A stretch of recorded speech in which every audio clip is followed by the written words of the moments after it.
How are you? I'm very, very well. How are you? I am good, thank you. I noticed two things. One, that we have the same haircut. And two, is that an English accent I hear? It is. I bought it to make myself sound smart.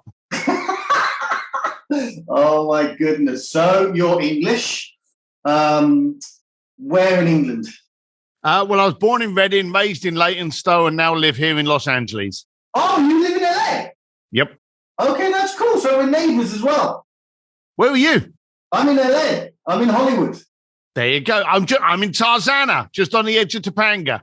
Oh, wow. Wow. So what's your name? Steve Sims. Steve Sims. And Steve Sims, Yep. What is your story? Because clearly we don't know each other. I was going to say, I thought you knew this if we're doing a podcast. They didn't tell you that I don't, the whole point of the podcast is that I don't know the person I'm about to speak to.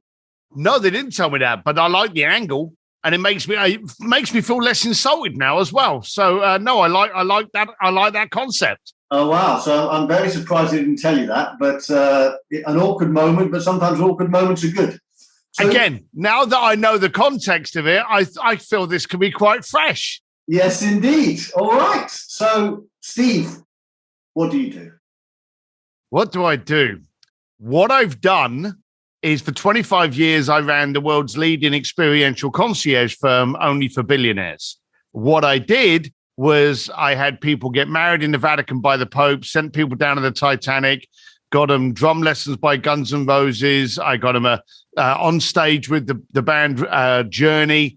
I had a client that wanted an Italian meal in Florence. So I closed down the Accademia di Galleria at 9:00 at night, set up a table of 6 at the feet of Michelangelo's David. And while they were eating their pasta, I had Andrea Bocelli come in and serenade them. So Forbes called me the real life Wizard of Oz, but it was all a rouge. It was all a Trojan horse. You see, for 25 years, I realized I had to impress billionaires with getting them to do these fantastical things. And I did it not only for the money was good, but I wanted to have a conversation with some of the most powerful people in the planet to learn how they looked at opportunity, how they handled relationships, because I wanted to be better. I was a bricklayer from London and I wanted to be wealthy. And so this was my way, before podcasts were invented, of interviewing hugely wealthy people. And then 4 years ago, I wrote a book called Bluefishing, The Art of Making Things Happen. Did very well all over the planet. And now I teach, train, and coach. And I own a media company called Sims.media that basically helps other people get out of their own insecurities and become richer, wealthier, smarter, and to attract the clients that they desire and want, not the clients that they are getting. Wow. I mean, I feel like we could be here for days talking about all these experiences. It's interesting. I know why the producers brought you on. First of all, because you're English, and I love chatting with English people. And secondly, because from a personal standpoint, I love going out into the world and having epic experiences, right? What was it that kind of got you to cater to other people's desires to have these epic peak moments? Like, it was very easy and very selfish. As a bricklayer, I'm 245 pound of biker ugly. It's as simple as that. So I knew I didn't have the refined look. I didn't have the silver spoon, certainly didn't have the connections. So I knew to talk to a rich person, I had to give them something. I had to be a solution. And the beautiful thing is that when you are a solution to somebody's problem, it doesn't matter whether it's drain cleaner, it doesn't matter whether it's a headache, it doesn't matter if it's an amazing experience. If you are a solution to someone else's problem, they don't care what you look like. They don't care how pretty your website is. They don't care how eloquently you speak or don't. They just care that you are the solution to that problem. And so I knew for me to be able to get past all of those, what a lot of people look at as kind of like holdbacks, I just had to show up as a solution. Show up as a solution. Nothing else is relevant.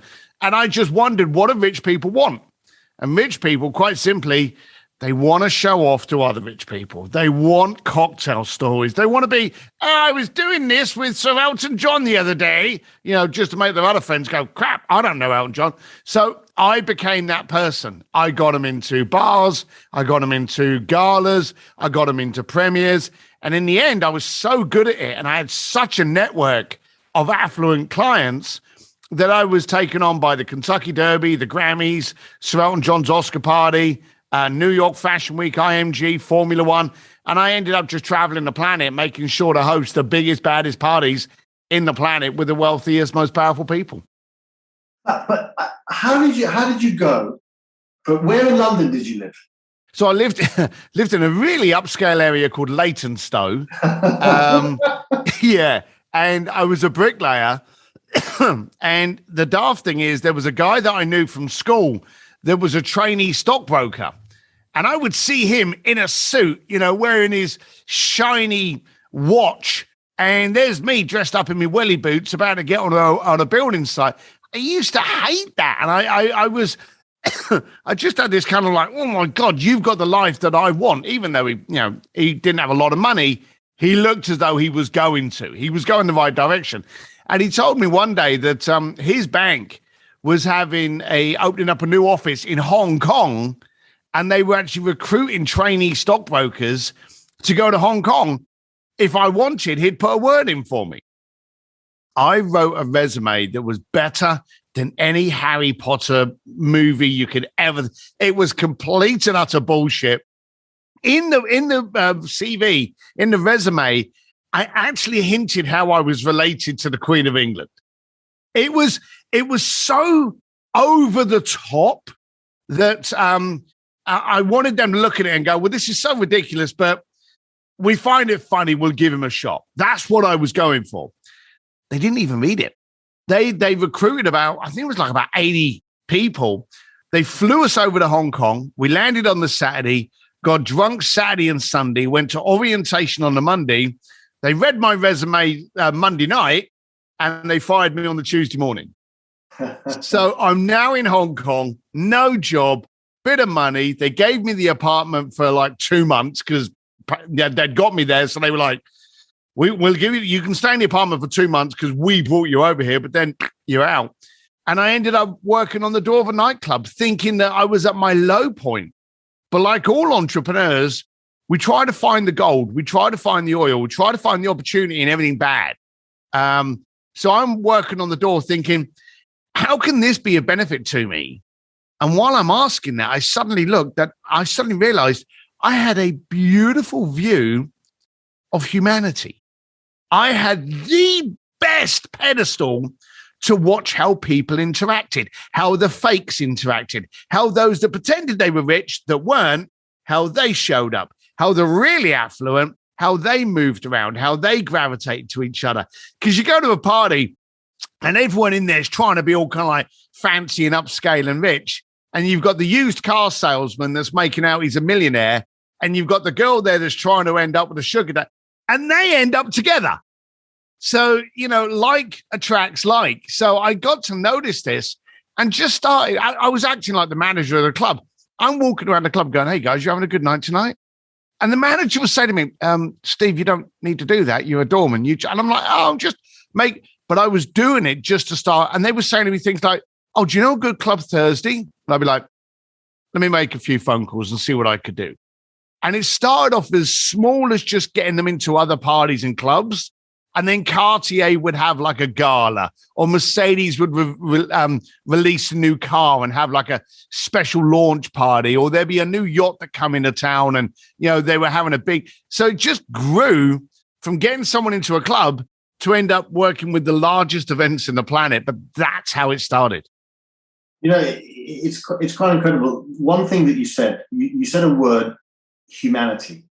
You said that you were at that door and you could see and feel the sea of humanity. And it seems that was like, it seems that, again, I don't know you, but just from talking to you, that is your passion, humanity. understanding why people do what they do, right? And taking that and making it into an entrepreneurial, whatever it is you do. I would say you're right. Look, I'm an Irish kid, and the funny thing is I'm the first member of my family born on British soil, and my family always take the piss out of me for that. But I've never stopped being an inquisitive Irish kid. And my wife jokes that I'm a 55-year-old, 5-year-old. I want to know what makes you tick. I want to know why you're wearing that watch. I want to know why you're driving that car. And I would say to people, as the doorman, someone would turn up in a fancy car to show off to everyone at the club that they're turning up in a fancy car. And I would say to them things like, that's a beautiful car. Why did you get that car? And I would watch the answer. If you got the guy that turns around and goes, oh, this car, that's $400,000. Then I quickly realized that he was driving that car because he needed it. He needed it to amplify his status. And then you get other people turn around and go, actually, my dad's always wanted a Ferrari. So he got me into the whole, prestige and the history and that. And, I always wanted to get in. But so when I drive it, I think of my dad. And that's a totally different. He doesn't need the car, And I came up with this saying, are you driving the car or is the car driving you? Are you wearing the watch or is the watch wearing you? Do you need the bits, the trinkets or not? And so I started to notice it was a great viewpoint of humanity and a great lesson on psychology, on how people interacted. And it just grew from there. And I was very, very curious on how people acted. And this was in the 80s and 90s where everyone was trying to wear the sharp suit and relive Wall Street, the movie, and trying to show off. It was very interesting to see it. And the funny thing is, the 80s and 90s, where we were in a period where everyone wore everything with a logo. Everything you owned had a damn logo to show off how wealthy you were. We're in it again now. We're in that point where you're in Instagram and you're leaning up against cars you don't own. You're taking selfies of you on a private jet. The jet just happens to have 400 other people on the same jet. We're in that world of bullshit and fake. And it's the exact same as the 80s and 90s, and we have to see through it. And I think people are beginning to see through it. Right? I think they are. I think COVID has raised our intolerance. I think we're aggravated. I think we're pissed off. I don't think we have time for bullshit anymore. We want to know the fakes because we want to know the facts, because I believe for a long time, and it's been amplified through COVID, we've been fed so much shit, whether it be politics, viewpoints.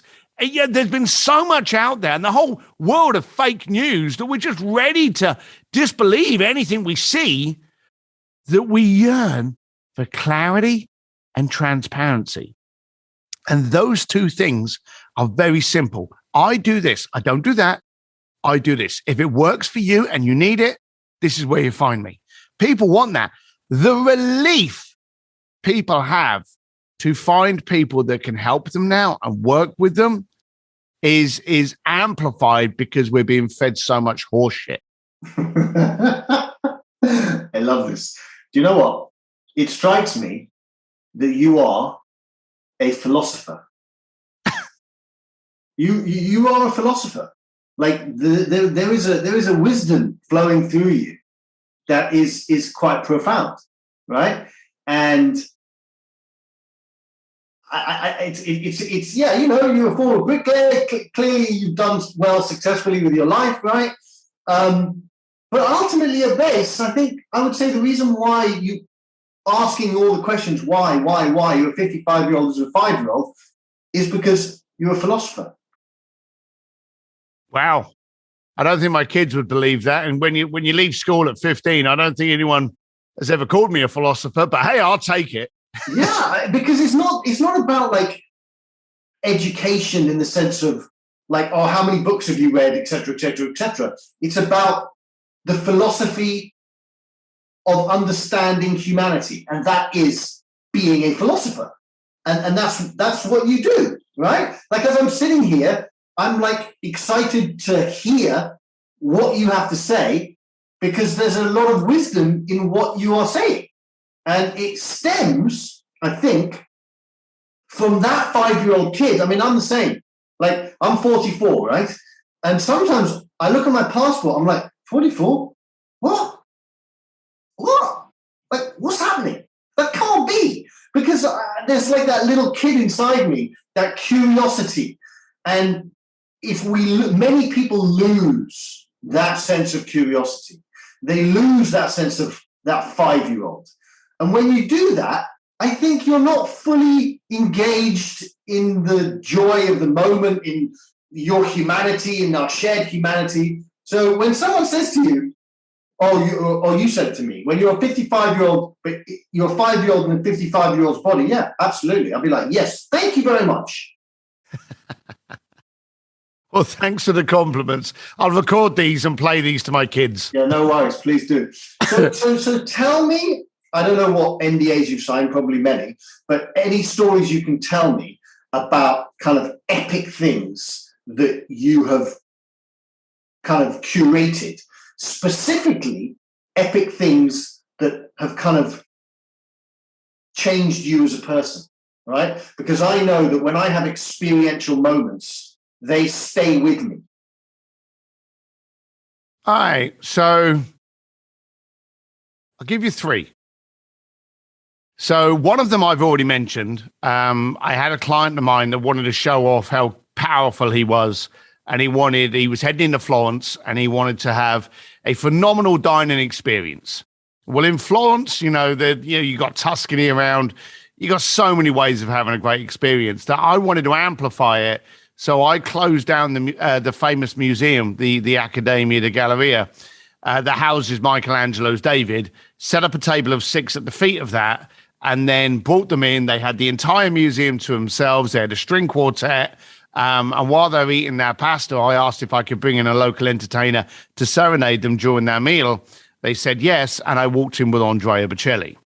So that's one of the things. Another one is a client came to me and said that he wanted to meet the rock band Journey. And Journey was just going back on a retour. And I said, oh, what do you want to do? And he said, I'd love to go backstage and meet them after a concert. And I said to him, okay, so you want to just go and shake their hand and get a photo? Yeah, I do. And I said to him, why? And he explained to me that through when he was at college, he earned his money by being the lead singer of a Journey cover band in the local bars. And as he's gone through life, he made money, lost money, he was ill, he was married, he was divorced, the ups and downs of life. But all of those points in time, he listened to Journey to get him through to the next step. He would celebrate with Journey, commiserate with Journey, invigorate, inspire. It was always Journey. And he said, I just want to say thank you to him. And I said to him, well, hang on a minute. You're telling me that with Journey being the soundtrack to your movie, the climax of that movie is you're going to be walking backstage, shaking their hand. They're going to forget your name before they've hit that changing room. Let's give it a better climax. So what we did was we arranged that in San Diego, live in concert, they brought him up on stage and he sang 4 tunes as the shortest-term lead singer of the rock band Journey in concert in what was at the time called, I think the Cricket Amphitheater. I think it may be the Verizon. It's changed sponsor name now, but in San Diego. So he lived his life as the lead singer of the actual band. So that gives you two things that, let's be blunt, took a little bit of cash. Okay. But your question was what changed me. So I had a client of mine that every year he would do something wonderful to celebrate his anniversary.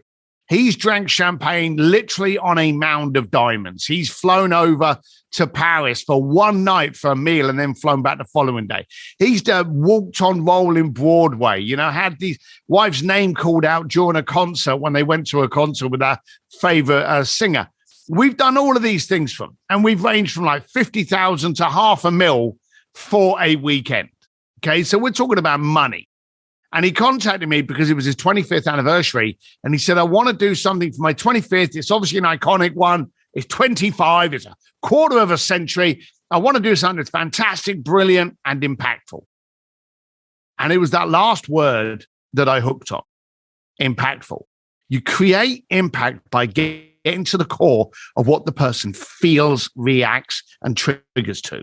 Okay? That's impact. Okay? If I show you a 50 grand watch, and you don't care about watches, that's of no interest to you. But if you love watches and it's a 50 grand vintage watch, you're looking at something that you go, oh my God, I never thought I'd see that. So I've got to get to what's important to you in order to be able to create that impact.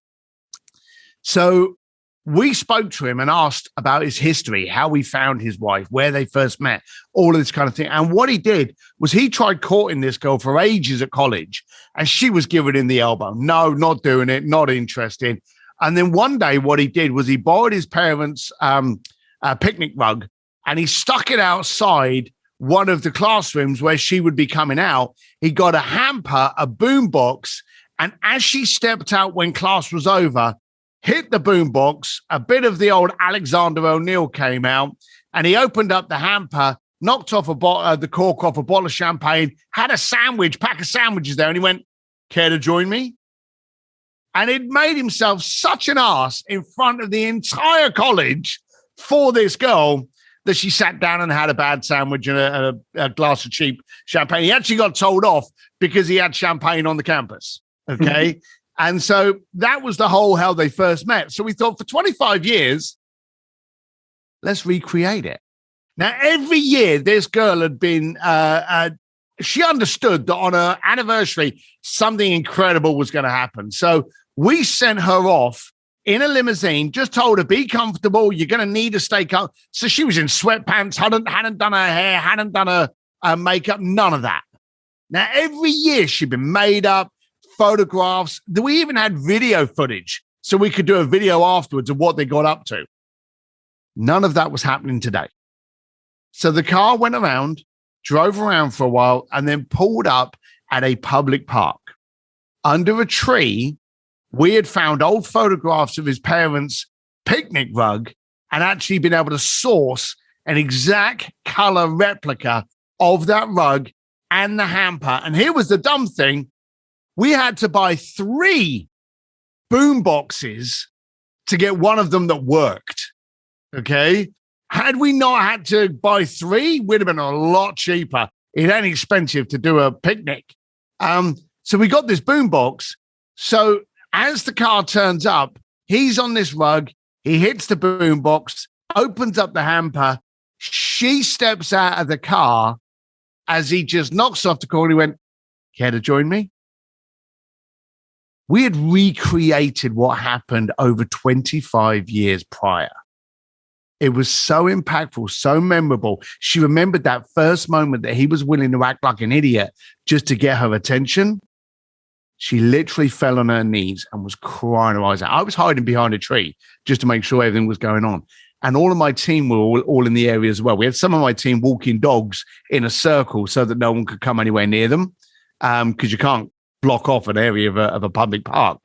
So we had to think about all these kind of things. We had certainly not thought that she was going to fall down on her knees crying.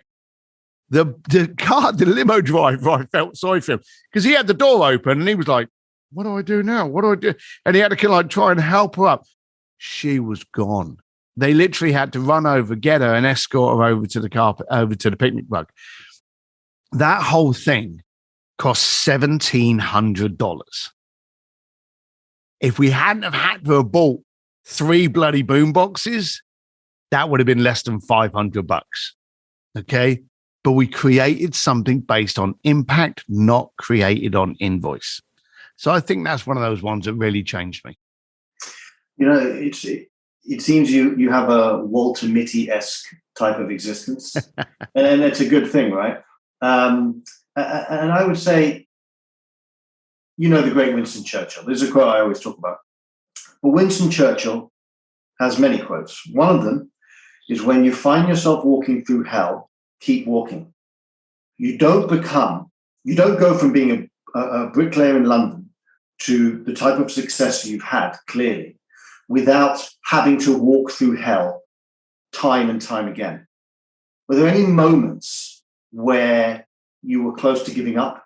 Were there any moments where you were like, what am I doing? This is just total insanity. Were there any bad moments that you used to fuel yourself to get to the next level, and at times felt, it's over, I'm finished, I can't keep going?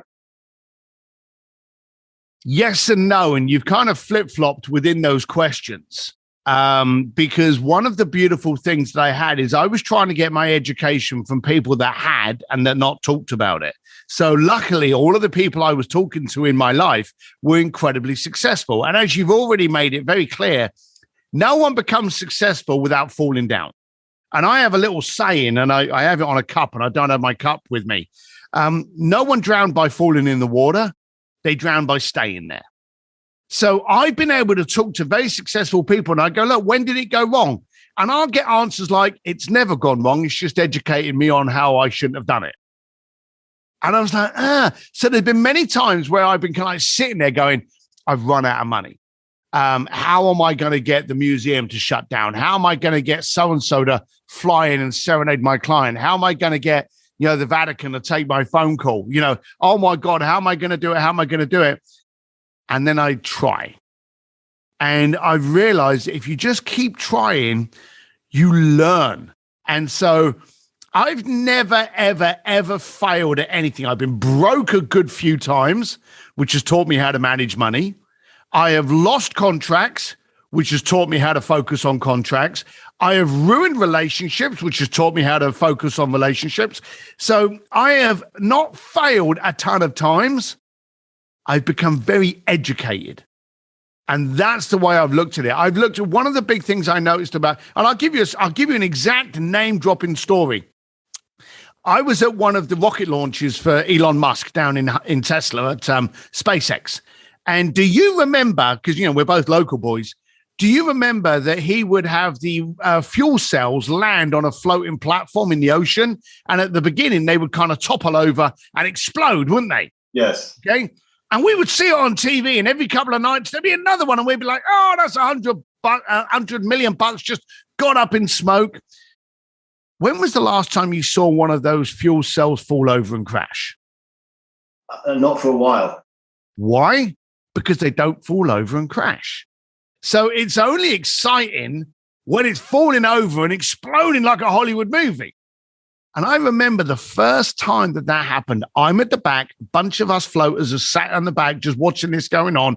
Everyone's around that little thing, around the screens, looking at numbers. I didn't know what they were for, graphs and charts and all this kind of stuff. And it comes down and we're watching on a big screen. All of a sudden it topples over and explodes. And all of us at the back, we go, shit, it went wrong. It blew up. Everybody in there grabbed the desk and physically leaned in. They didn't repel going, oh my God. They all leaned in. Where did it go wrong? Okay. Because it only goes wrong in one place. It came off the rocket. It came back into our gravity, back in this planet, and it landed on something. You imagine the GPS that it needs to be able to land perfectly on. It didn't land in the middle of bloody Wyoming. It landed on, but it toppled over. So it was success, success, success, success, unsuccess. If we can repair that bit, then it'll be success. They leaned in to find where did it go wrong so they didn't trip on that curb again. And they learned that so many times that now it just lands. It just goes up, down. You don't even see it on TV anymore. So I learned very early on that with every dark moment, within every moment of having no money, within every moment of losing something, that's the greatest point of education. Now, as my years have gone on, I don't suffer those painful moments anymore, but I constantly challenge myself. I'm constantly going, how can we make this better? Oh God, I just screwed that. Right. Where did I screw it? How can I make it? And we go forward because the elastic band never reverts to its original shape when you constantly stretch it. And that's me. I am happy. I am successful. I am comfortable. But if I don't try and fail at a few things between now and the next 6 months, I've wasted 6 months of my life. I don't want to be in the exact same place that I am today in 6 months' time, in 1 year, in 2 years. I want to grow. And you get that growth from curiosity and respecting that every smack in your nose teaches you to keep your guard up. And that's what I yearn for. I yearn for that education. The last 3 minutes, 4 minutes, 5 minutes, or whatever it was when you were doing this monologue gave me goosebumps. So I said that you were a philosopher. Clearly, you are also a teacher, right? So I don't know. Again, I'm sorry that they didn't tell you that I wasn't going to know who you were, right? I'm liking this. I'm liking this. Okay. So I don't know who you are. You mentioned you'd written a book, but I mean, there's a force of nature. There are some people. Okay, blue fishing. There you go. The art of making things happen. I mean, that is exceptional. I'm going to buy that book. The art of making things happen. I'm not joking. The moment I get off this call, I'm going to buy that book. All right. So there are some people, and again, there's no perfection, right? You know, we've been on the call for 31 minutes. There's no perfection. I'm sure there are moments in your life when you're not a force of nature. But currently, in this conversation, in this little small segment of our lives, you are a force of nature. So the question I have for you is, if there is a kid, I'm talking about like a 17, 18, 19, 20, whatever, a kid, someone who is not living to their truest potential, okay? And if that kid comes out to you and you speak to them, you talk to them, you feel their presence, you see that they're not doing what they need to be doing, how do you get them to the place of making things happen? Because some people are like, okay, I need to do this, but they don't know how to take that step to do it. You see what I'm saying? Like if you were to live with them for a year, right, they would do it because you're there, you're the force of nature, you can guide them, yeah? But you can't do that, yeah? So how can you give that spark that will stay with someone to get them to live their greatest life? Well, the sad thing is I can't. And I will then answer that, because that spark I can't give them, but I can nurture their aggravation. There's a lot of people that go, oh, I wish I was thinner. I wish I was smarter. I wish I was richer. Well, what are you going to do about it? Nothing. You can't help those people. Those are the settlers of the planet, okay? But the person that turns around and says, I'm just not happy with this. So what are you going to do about it? I'm going to find a way. I'm going to do, I need to get a... There's an old story that Elon Musk said that he was so pissed off that it took 5 days for him to transfer money from one US bank. And he wasn't rich at the time. This was pre-PayPal. He took 5 days to wire money from one US bank account to another, when it wasn't anyone picking up a bunch of cash and driving it across the road. It wasn't anything physically. It was effectively an email with random numbers to the reserve saying, this account now owns the money instead of that one. And so something that could be done in milliseconds was taking 5 days. He was so aggravated about that, he invented PayPal. So the bottom line of it is, I can help aggravated people. I can create pearls from aggravated oysters. But if you're not aggravated to make change, I can't help you. All those settlers out there, stay settled, binge watch Netflix, knock yourself out, move away. I don't want to talk to you. But if you're pissed off, aggravated, and curious, those are the people I can work with. And the good thing about entrepreneurs, and I'll pick on you for this, I guarantee you, the first time you ever did this podcast, the first time, it was shit. I guarantee it. Because the first time an entrepreneur does anything, it's crap compared to what it is in 12 months' time, in 2 years' time. It gets better and better and better. You joked about that perfection. I run an event called Speakeasies, okay? And every speakeasy I have, I give away a little mug or a T-shirt or something to the crowd. And I've got this old mug from one of my first events. You know, your imperfections are your perfections. The downside is that people actually go out there and try to do something perfect. They overthink rather than overdo.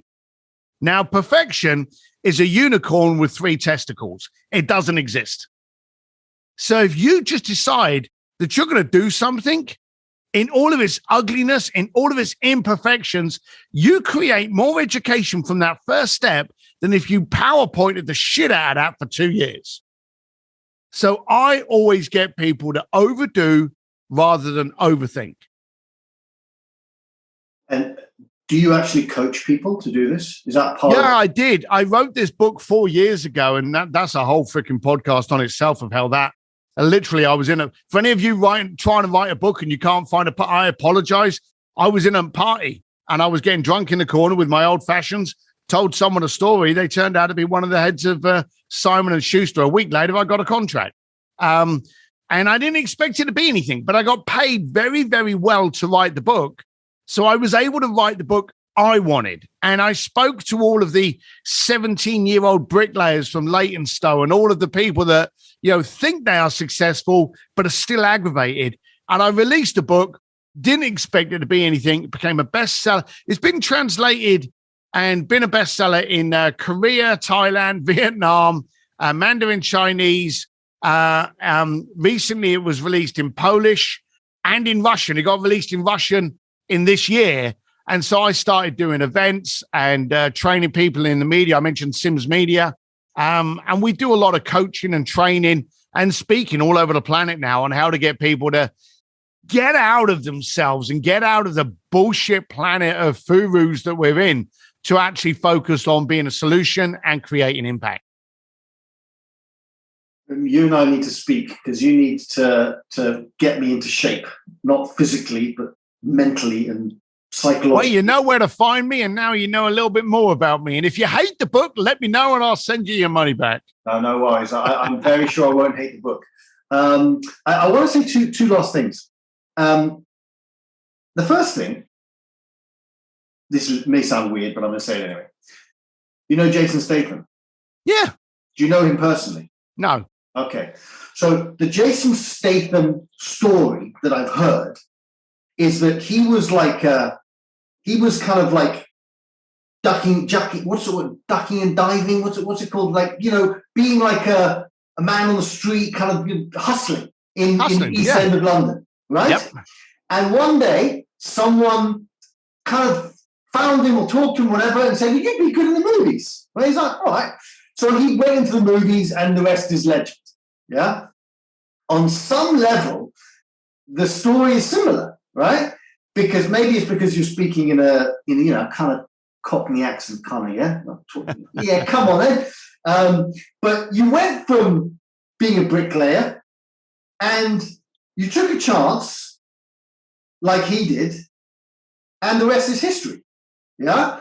And it proves that anything is possible. I don't know if you know anything about me. Do you know anything about me? Nope. Okay. So I used to be a broker in the City of London. On the outside, I had everything you could ever want. On the inside, I had nothing you would ever want. I quit my job and I started to travel around the world, relying entirely on the kindness of strangers. I went from LA and I circumnavigated the world back to LA. I walked across America. I walked from Eiffel Tower to Red Square, Moscow. I went from Alaska to Argentina, all relying on kindness. Yeah. And it is so true what you said. You basically said that if you want to live the life of your dreams, you have to make it happen.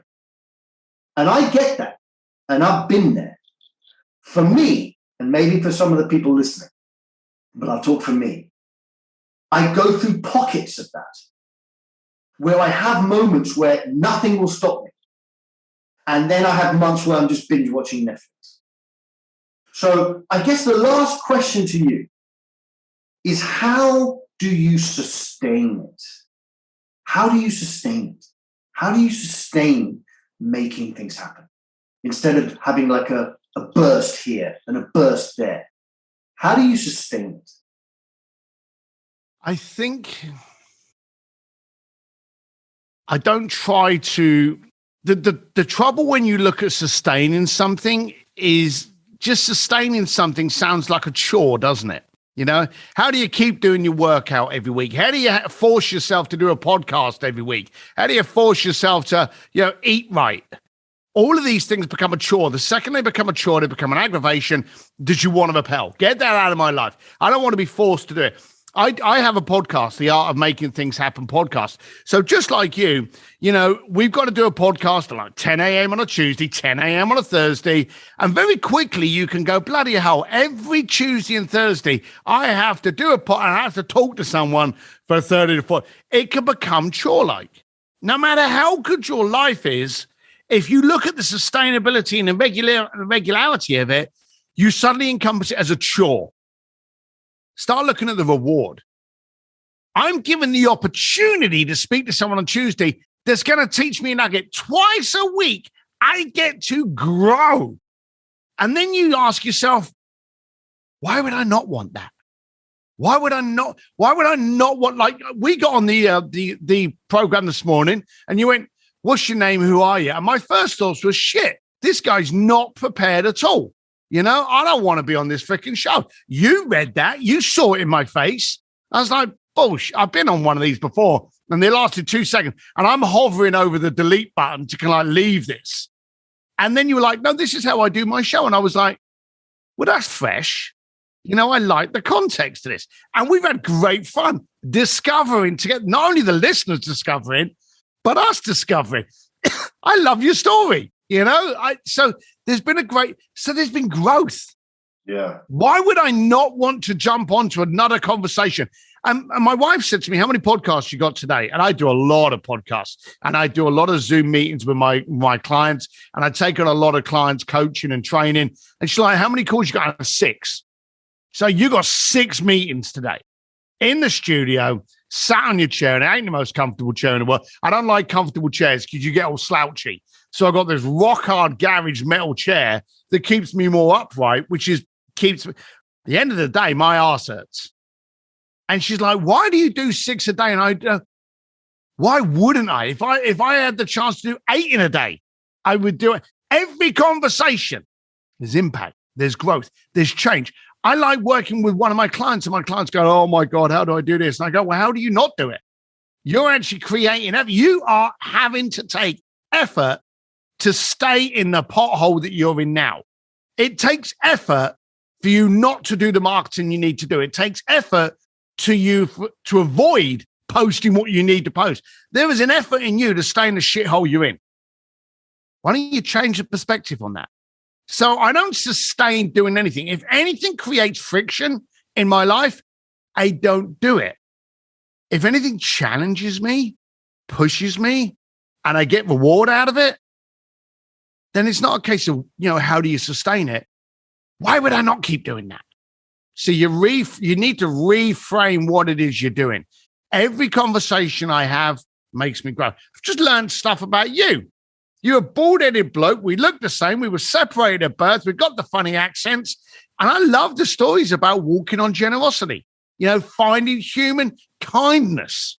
I love all of that.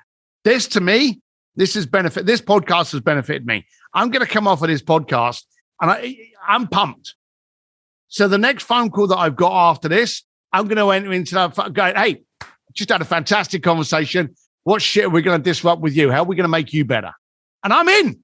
So no, I think you're looking at the wrong terminology there. Why would you not continue to do what challenges and grows you?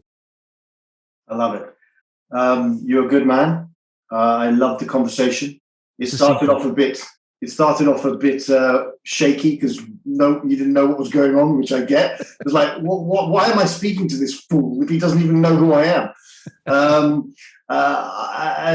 So thank you so much. I am going to go and buy a book. I am going to read it. I love reading books. And look, man, we're neighbors. I'd love the opportunity to meet up for a tea, meet up for a coffee. Let's make it happen. And thank you so much for coming on. And it truly, I feel the same way. That's why I do it. I feel pumped because I don't know who's going to come on. I don't really have to do anything except have a conversation with an interesting person for 40 to 45 minutes. That's it. And every time I get off these podcasts, I feel the same way. I'm like, I feel happy. I'm like, wow, we just had a conversation with someone I didn't even know existed 46 minutes ago. And here we are kind of, connecting. It's a beautiful thing. It is. People need to do it more often. All right, man. Thank you very, very much. Look after yourself, pal. All right, you too. Hello everyone, it's Leon here, aka the Kindness Guy. If you like my videos, which I hope you do, don't forget to press the subscribe button and also to ring the little bell so that the notifications notify you that I have a new video out in the world.